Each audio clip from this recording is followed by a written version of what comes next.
Charles Cave, 30 Days to Change Your Life. Ladies and gentlemen and contest chairman, I worked with an English chap named Chris. He'd probably be in his late 20s, tall, athletic, and is the epitome of the English male who likes a drink. He enjoys his drink on Friday afternoon and on the weekend. One day I was in our kitchen at the office and he said, "Charles, do you want to join my Dry July team?" I looked at him and I thought, I found out it was nothing to do with the weather, but it's actually a month of no alcohol in which you can raise money for charity. I said, "Chris, I'll have to get back to you on that one. 30 days without alcohol," he said. Well, I thought about it. Now, I'm not the sort of Australian man that goes to the pub after work every day, you know, a couple of schooners, and my definition of a big weekend is to drink a slab of Victoria Bitter at the barbecue.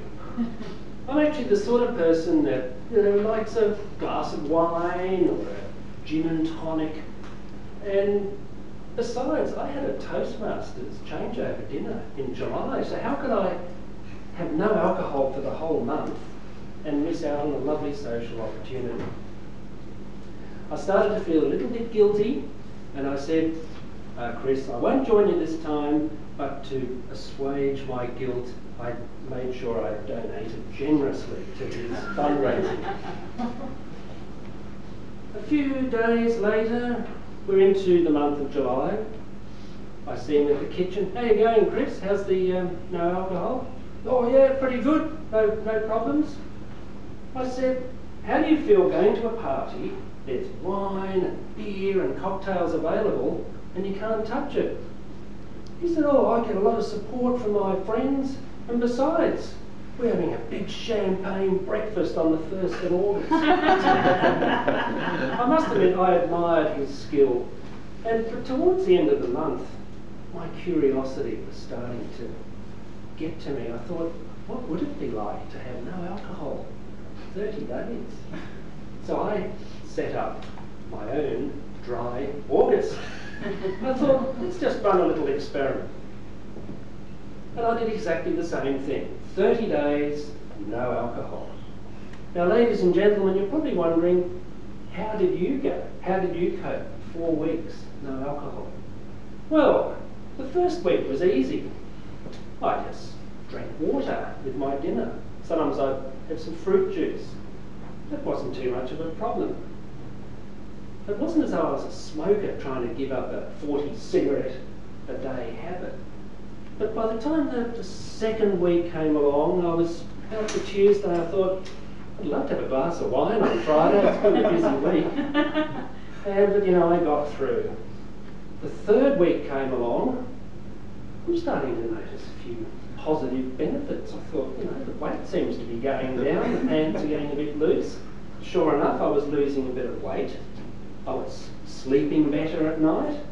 And I'd also noticed I'd actually stopped drinking coffee in the evening because I'd found that because I'd had a few drinks, you feel a bit tired, you make a cup of coffee to perk up again, and the body doesn't know whether it's uppers or downers. So it actually started to feel pretty good. By the time the fourth week came along, I was actually used to not drinking alcohol. And then about the second last day of the month, I thought, what is it going to be like to actually taste alcohol again? And on the 1st of September, my teammates said, "Oh, we're going for some drinks at the Firehouse Hotel in North Sydney." You know, the boss was paying.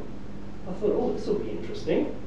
So I went along, I had a nice large beer, I took a sip, drank it all, I was quite thirsty. By the time I finished it, I was sort of feeling a little bit groggy and tired. And I thought, you know what, alcohol's rather overrated. And for those of you that don't drink at all, for whatever reason, you're probably saying, "I told you so." But I thought, this is actually quite interesting. So what actually happened to me in the month of August? In 30 days, I had established a new habit and I'd actually changed my life. Now, ladies and gentlemen, you're probably thinking that there are some habits that you'd like to break, some things you'd like to stop doing, and maybe some things you'd like to start doing. For example, what about reclaiming some time for yourself? Think of all the things that you could stop doing for 30 days as an experiment. How about stopping watching television? How about don't log into Facebook? How about get up 30 minutes earlier? What about a 30-minute lunchtime walk?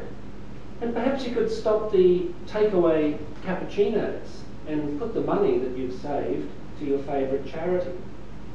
There are many things that you can stop doing, and there are many things that you can start doing that are going to change your life.